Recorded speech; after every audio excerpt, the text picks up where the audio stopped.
बस इतना ही कहूंगा।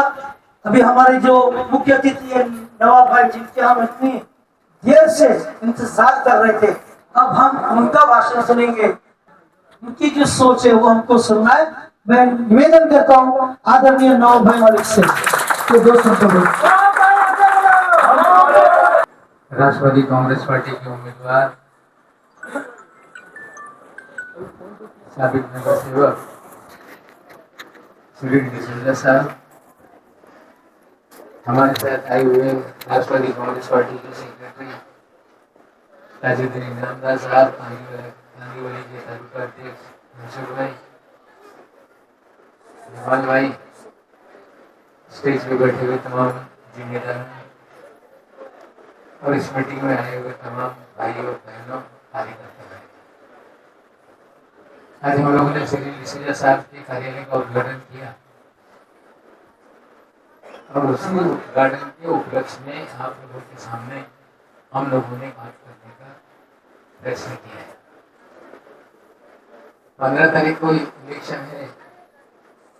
श्री डिसूजा साहब ने आपके सामने आने वाले दिनों में वो क्या काम करेंगे उसका सारा लेखा जोखा आपके सामने रखने का काम किया।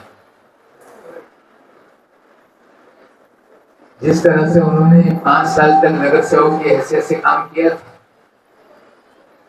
पिछले 9 सालों में लोगों ने देखा कि जो लोग चुनकर आए 5 साल तक रहे और 4 साल कोई भी नगर सेवक नहीं रहने की वजह से आगे तक आगे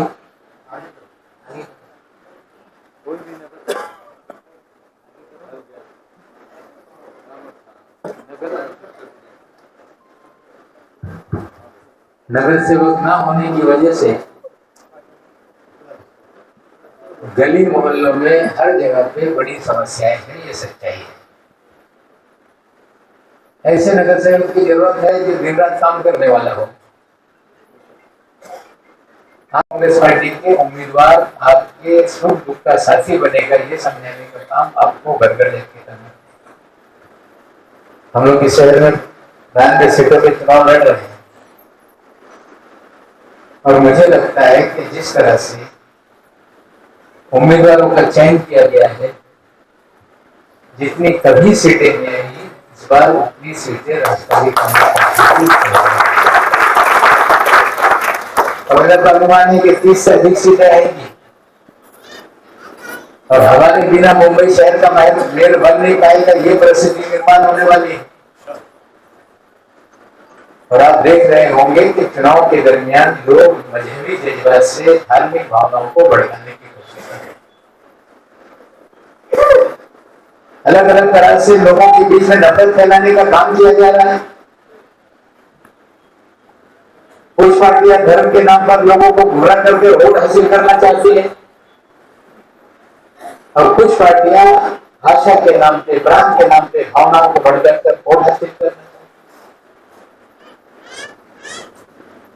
लोगों में नफरत पैदा करना, लोगों में दीवारें खड़ा कर देना, लोगों को तोड़ने की राजनीति हम नहीं करना चाहते।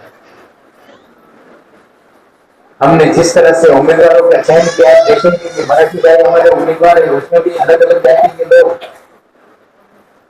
इस शहर में बड़े पैमाने में बंजारा समाज के लोग हैं, लेकिन किसी पार्टी ने बंजारा उम्मीदवार नहीं बनाए। हमने 2 बंजारा उम्मीदवार बनाए। दलित समाज के हमने लोगों को टिकट दिया है, वो बौद्ध हो, मातम हो, चरमकार हो, सभी समाज के लोगों को टिकट देने का। और हमने मराठी भाषिक के साथ साथ हिंदी भाषिक लोगों को भी बड़े पैमाने पे मौका देने का काम किया। और जब हमने हिंदी भाषा में टिकट दिया तो ऐसा नहीं कि एक ही जाति के लोग, उसमें कोई दुबे जी है, ब्राह्मण है, क्षत्रिय है, श्रीवास्तव है, उराव है, यादव है, हिंदी भाषी भी अलग अलग जाति के लोगों को मौका देने का काम किया। हमने मुसलमानों को भी टिकट दिया तो श्री डिसूजा हमने 3 क्रिश्चियन भाइयों को भी टिकट देने का काम किया। हम लोग नफरत, धर्म, जाति, प्रांत, भाषा के नाम पर बांटना नहीं चाहते। हम इस शहर में रहने वाले मुंबई वासियों को एक करना चाहते हैं और सभी को मौका देकर राजनीति करने का काम करते हैं। कोई लोग दावा कर रहे हैं कि फलाना मेयर बनेगा, फलाना मेयर बनेगा।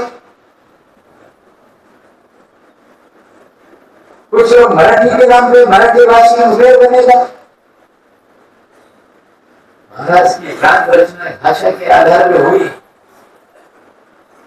इस मुंबई शहर में, महाराष्ट्र में पैदा होने वाला हर आदमी मराठी लोगों को समझना पड़ेगा।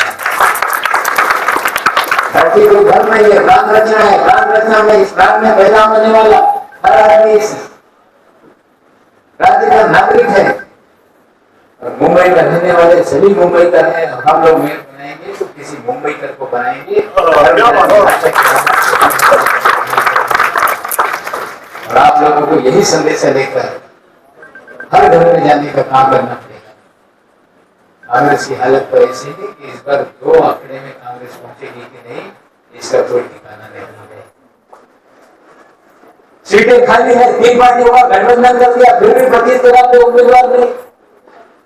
और ऐसे काबिल बात रहे थे कि जैसे मुफ्त में किसी थिएटर में आओ पिक्चर देखो, इसी तरह से टिकट बांटने का काम कांग्रेस पार्टी ने करने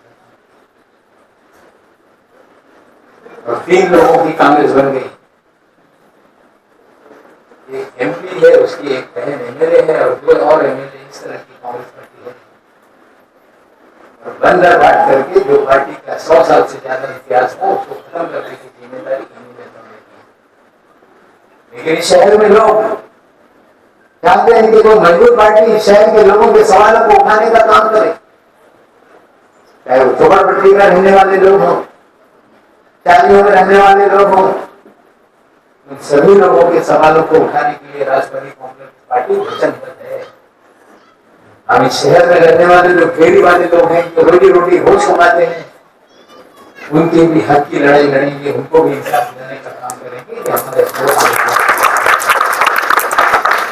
रोजगार नहीं है तो आज मोटरसाइकिल लेकर हमारे गिग वर्कर भाई डिलीवरी बॉय बन गए हैं।